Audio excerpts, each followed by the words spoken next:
Жанмол Рахматулла назарыңызда. Келіңіздер.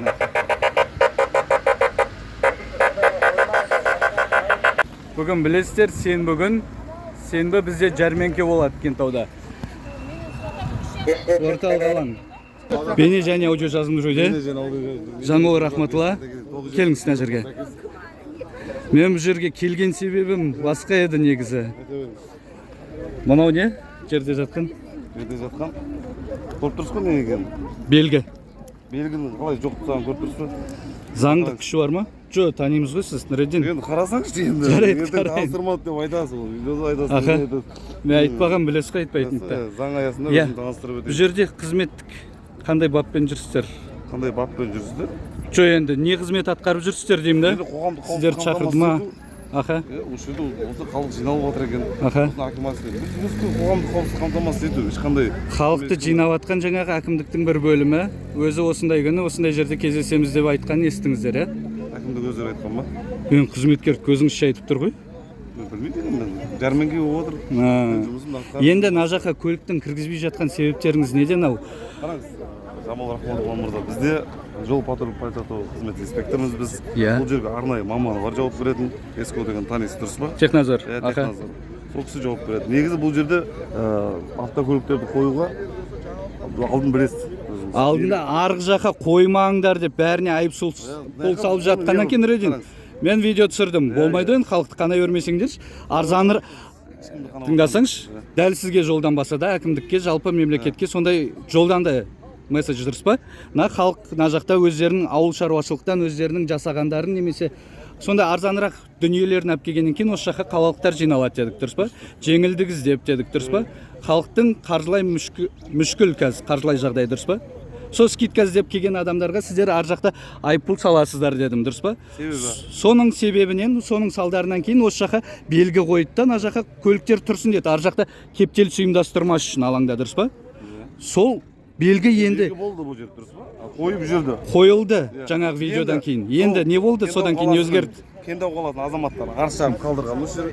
Аха, не деп? Акиматқа жазған, мына жерде белгі болмау керек деген. Себебі? Себебін енді неге негізделген, бірдеңеге негізделу керек қой? Сіз жауап бере алмаймын деп тұрсыз қой? Мен сізге знак қоятын адамды айттым ғой бағана. Жоқ, сіздер жіберген кезде айтады ғой, мынандайға негізделіп, осындайға сүйеліп, осы жерге барасыңдар, осындай түсіндірме жүргізесіңдер, или сразу планшетіңе толтырып ұра бер деп айта ма? Ешкім ұра бер деп ештеңе айтпайды. Дұрыс қой, түсіндіресіңдер ғой. Не үшін дейді? Не үшін кіріп жүрген жерімізге не үшін кіре алмай қалдық дейді? Не дейсіз сол кезде? Енді көрініп тұр ғой, белгіні алып тастаған көрініп тұр ғой. Себебі неде? Себебі, значит, бұл жерге парковка етуге болмайды да себебі. Жоқ, енді белгісі қайда тыйым салынады деген 3/27. Қоймаған ғой, не істеймін мен? Енді қойма, қарасаңшы, қараңыз. Қара немен, бояумен алып тастаған. Бұның ешқандай заңдық күші жоқ. Жол жүресінде 1/5 деген талаптары бар. Жол белгілері және таңбалары. Сіз айтып жатқан таңба жоқ, бірақ белгі бұл жерде көріп тұрсыз алып тастаған. Енді X-та жоқ қой, парковка запрещена деген. Нан бойына тұрады, ал мына сары емес қой, бордюр. Ақ қой. Ертең знак қояды, кіруге болмайды деген. Енді қазір сіздер не деп жатсыз, мына жаққа машина қояйық деген адамдарға тыйым салып жатсыздар ма, салып жатқан жоқсыздар ма? Мен қазір келіп тұрмын қасыңызда, көріп тұрсыз. Жоқ, сіздерге енді айтты ғой, мына жаққа қоюға бола ма, болмай ма? Хабарлама түсті. Инспектор. Мен тұрсаңшы, мен тыңдасаңшы, хабарлама түсті. Хабарлама бойынша келдім. Халықты мына жерде өзіңіз видео камераңызбен түсіріп жүргенсіз. Мен ешқандай бұл жерде не себепті жиналып жатқан әлі мен әлі хабарсызбын. Иә. Мен бағана үндемей тыңдап тұрмын барлығы. Не болып жатқанын. Ол басқа бір мынаның ішінде айына 3,5 мың теңге бірдеңе төлеуді басқа нәрсе болып жатыр бұл жақта. Соны айтамын ғой. Маған қатысы жоқ. Иә. Шынымды айта салайын. Бірақ учаскелік инспекторге қатысы бар. Инспектор өзі не қылады? Иә. Енді Нұриддин, инспектор қараңызшы. Мына жерде тыйым салынған белгі жоқ. Қараңыз, бұл сұрақ бойынша Кентау полиция бөліміне барасыз. Арнайы өзінің маманы бар. Сол маман сізге құжаттарын таныстырады. Осы жаққа келе ала ма орнына, оқиға орнына? Шақырсаңыз. Шақыра аласыз ба? Иә, шақыру түсемін. Мына жерде қараңыз. Что не запрещено, то разрешено дейді. Мына жерде тыйым салынған белгі жоқ. Қазір сіздер айыппұл салуға құқыларыңыз жоқ былай келгенде. Сіздерге ауызша бұйрық берілді, заңдық негіз жоқ қой мына жерде. Тұрақ болуға болмайды деген. Ауызша бұйрықпен жұмыс істемейміз біз. Мына жерге енді тұрақ болмайтынын мына жерге дәлелдеп берсеңізші бізге. Келеді, маманы келеді. Қарағын алып келеді. Жақсы. Рахмет.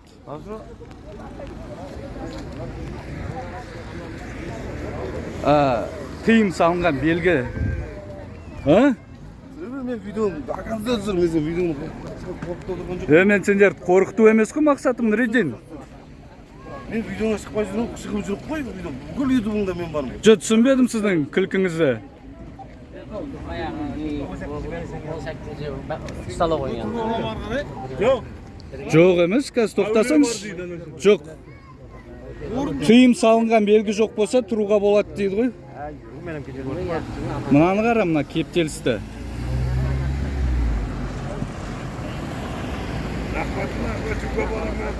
Енді тыйым салынған белгі жоқ қой. Не түсіндірді инспектор? Себебі неде деп сұраған жоқсыз ба? Қоя беріш себебін дейді. Сұрау керексіз қой себебі неде деп. Себебі неде деп сұрамайсыз ба десем қоя беріш дейді. Тыйым салынған белгі жоқ, бірақ ауызша айтып тұр. Неге сүйеніп тұрсың деу керек қой. Дұрыс па? Сауыр.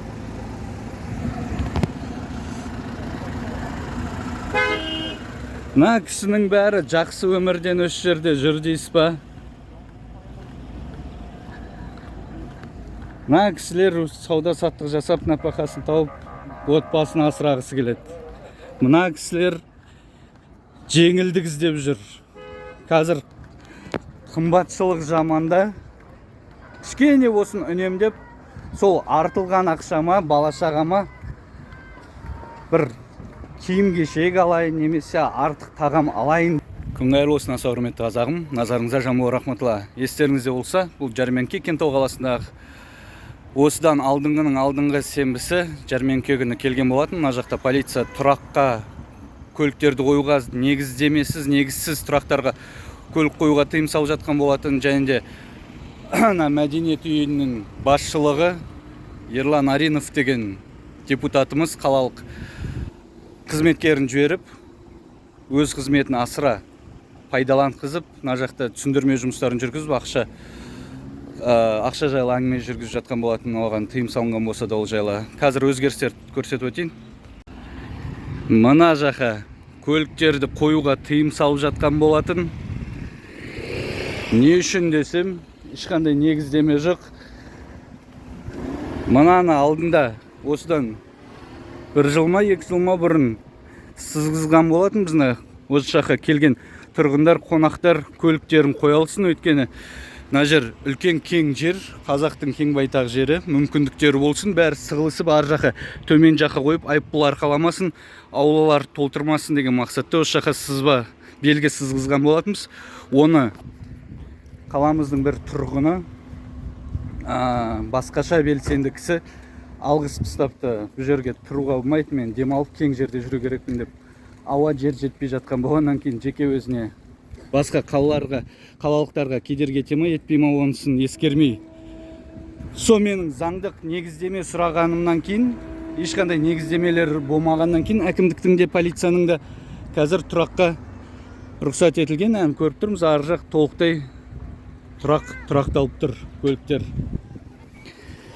Мына жаңағы депутат Ерлан Аринов дегеннің қызметкері маған арыз жазған бойынша әлі уақытым болмай жатыр. Уақыт деген білесіздер, бағаланбас, қол жетпес байлық. Сол бойынша әлі полицияға барып, жаққа келіп, мән жайын анықтап, әлі қудалаған жоқпын. Өздерін қудалау керек, өйткені өздерінің заңсыз іс-әрекеттер. Полицияның да іс-әрекеттері заңсыз еді, заңға қайшы жасалып жатқан еді. Қазір енді бәрі өздері орысша айтқанда, қазақша айта салайын, өздері ұйымдастырылып, әдемі ешкімге кедергі етпейтіндей, ешқандай авариядан Құдай сақтасын, сондай болмай, өздері тұрақталып жатыр. Рахмет қалалықтарға, мәдениет сақтап, тұраққа тұрып жатқандарына ешкімге кедергі етіп жатқан жоқ. Енді осы мәселе, ал қазірге ешқайсысынан аренда алып жатқан жоқ. Бәрі бұрынғыдай сауда-саттықтарын жасап жатыр. Сына жәрмеңке бойынша шағымдар түскен болатын маған да. Бағалары қымбат дейді, базармен бірдей дейді, базардың саудагерлері келіп алады дейді. Мына жаққа дихандар емес, мына қасымыздағы ауылдардың адамдары бар, бірақ басым бөлігі жаңағы базарлық саудагерлер. Оны да жеке қарастырып, көтеріп, бәрін анық-қанығына жететін боламыз. Қазіргі жағдай осындай. Сосын өткенде бір арыз жаз деп едім ғой, сол бойынша жаңағы мәдениет үйінің несі, отдел кадры. Сосын жаңағы басқаша белсенді азаматшамыз да маған арыз жазған болатын. Сонымен танысқым келіп жатыр. Мені полицияға кедергі етті депті. Полицияға кедергі етіп, мен ана жаққа неғып тұрғындарды кіргізбей жатсыңдар, өзіміздің жерде өзіміз көлігімізді қоя алмаймыз ба сонда деп сұрағанымды кедергі етті депті. Полициямен бірігіп отырып істеп жатқаныма түсінбедім, соны анықтау керек оның бойынша. Сондықтан қазір үстімнен 2 арыз түсіп тұр. Ол бойынша да айналысатын боламыз. Мүмкіндіктеріңізше қолдап отырыңыздар, видеоны таратыңыздар, жаңағыдай. Жақсы, байланыста боламыз. Жамбыл Рахматулла жөн.